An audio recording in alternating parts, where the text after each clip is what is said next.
31वां अध्याय। गोपिका गीत। गोपियां विरहवश में गाने लगी, प्यारे तुम्हारे जन्म के कारण वैकुंठ आदि लोकों से भी व्रज की महिमा बढ़ गई है। तभी तो सौंदर्य और मृदुलता की देवी लक्ष्मी जी अपना निवास स्थान वैकुंठ छोड़कर यहां नित्य निरंतर निवास करने लगी हैं, इसकी सेवा करने लगी हैं। परंतु प्रियतम, देखो तुम्हारी गोपियां जिन्होंने तुम्हारे चरणों में ही अपने प्राण समर्पित कर रखे हैं, वन वन में भटक कर तुम्हें ढूंढ रही हैं। हमारे प्रेम पूर्ण हृदय के स्वामी, हम तुम्हारी बिना मोल की दासी हैं। तुम शरतकालीन जलाशय में सुंदर से सुंदर सरसिज की कर्णिका के सौंदर्य को चुराने वाले नेत्रों से हमें घायल कर चुके हो।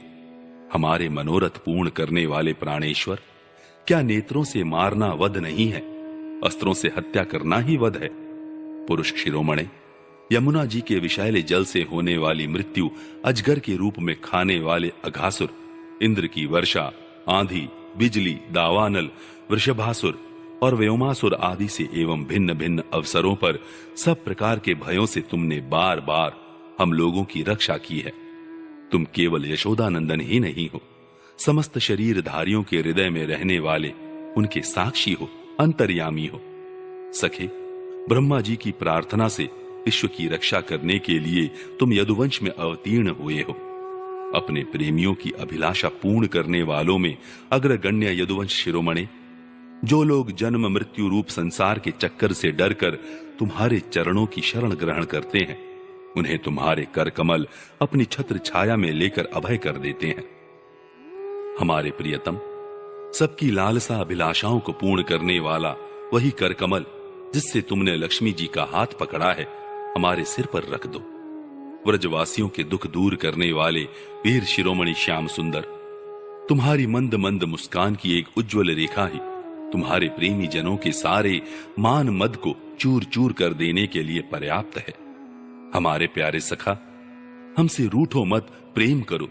हम तो तुम्हारी दासी हैं, तुम्हारे चरणों पर निछावर हैं। हम अबलाओं को अपना वह परम सुंदर सांवला सांवला मुख कमल दिखलाओ।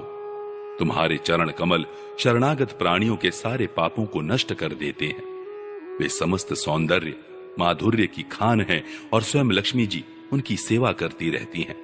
तुम उन्हीं चरणों से हमारे बछड़ों के पीछे पीछे चलते हो और हमारे लिए उन्हें सांप के फणों तक पर रखने में भी तुमने संकोच नहीं किया। हमारा हृदय तुम्हारी विरह व्यथा की आग से जल रहा है। तुम्हारी मिलन की आकांक्षा हमें सता रही है। तुम अपने वे ही चरण हमारे वक्ष स्थल पर रखकर हमारे हृदय की ज्वाला को शांत कर दो। कमल नयन, तुम्हारी वाणी कितनी मधुर है। उसका एक एक पद, एक एक शब्द, एक एक अक्षर मधुराति मधुर है। बड़े बड़े विद्वान उसमें रम जाते हैं, उस पर अपना सर्वस्व निछावर कर देते हैं।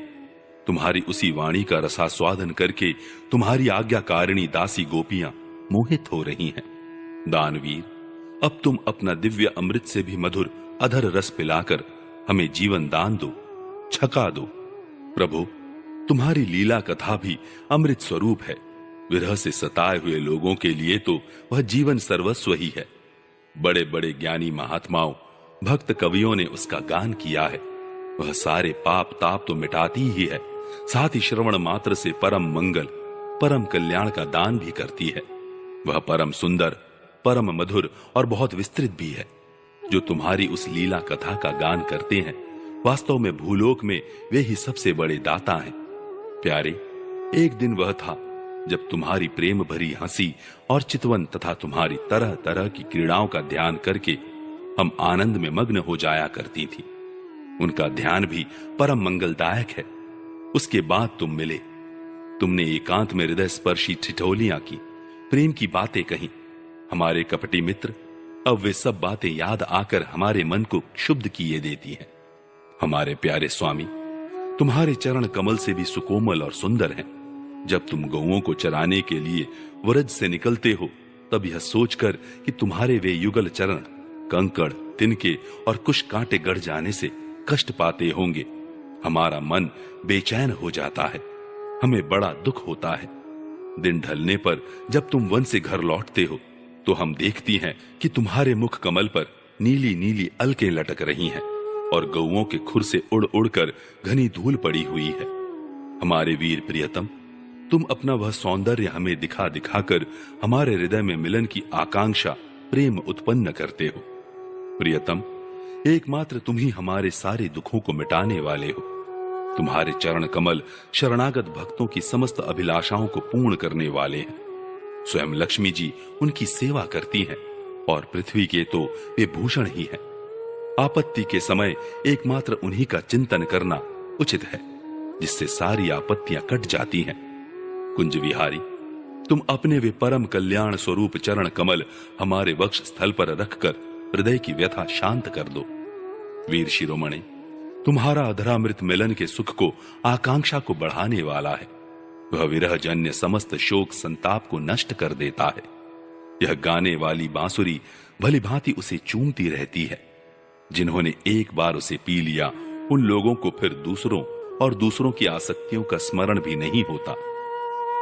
हमारे वीर, अपना वही अधरामृत हमें वितरण करो, पिलाओ। प्यारे, दिन के समय जब तुम वन में विहार करने के लिए चले जाते हो, तब तुम्हें देखे बिना हमारे लिए एक एक क्षण युग के समान हो जाता है।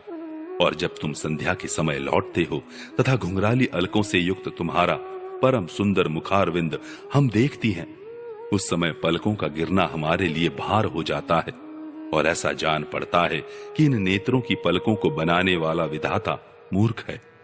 प्यारे श्याम सुंदर, हम अपने पति पुत्र, भाई बंधु और कुल परिवार का त्याग कर, उनकी इच्छा और आज्ञाओं का उल्लंघन करके तुम्हारे पास आई हैं।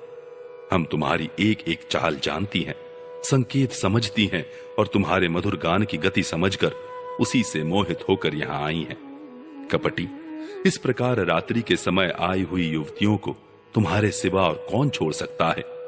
प्यारे, एकांत में तुम मिलन की आकांक्षा, प्रेम भाव को जगाने वाली बातें करते थे, ठिठोली करके हमें छेड़ते थे।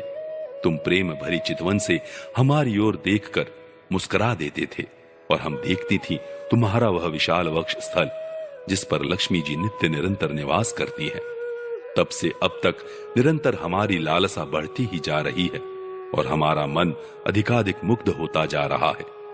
प्यारे, तुम्हारी यह अभिव्यक्ति व्रज वनवासियों के संपूर्ण दुख ताप को नष्ट करने वाली और विश्व का पूर्ण मंगल करने के लिए है। हमारा हृदय तुम्हारे प्रति लालसा से भर रहा है। कुछ थोड़ी सी ऐसी औषधि दो जो तुम्हारे निज जनों के हृदय रोग को सर्वथा निर्मूल कर दे। तुम्हारे चरण कमल से भी सुकुमार हैं, उन्हें हम अपने कठोर स्तनों पर भी डरते डरते बहुत धीरे से रखती हैं कि कहीं उन्हें चोट न लग जाए। उन्हीं चरणों से तुम रात्रि के समय घोर जंगल में छिपे छिपे भटक रहे हो। क्या कंकड़ पत्थर आदि की चोट लगने से उनमें पीड़ा नहीं होती? हमें तो इसकी संभावना मात्र से ही चक्कर आ रहा है। हम अचेत होती जा रही हैं। श्री कृष्ण श्याम सुंदर प्राणनाथ, हमारा जीवन तुम्हारे लिए है। हम तुम्हारे लिए जी रहे हैं। हम तुम्हारी हैं।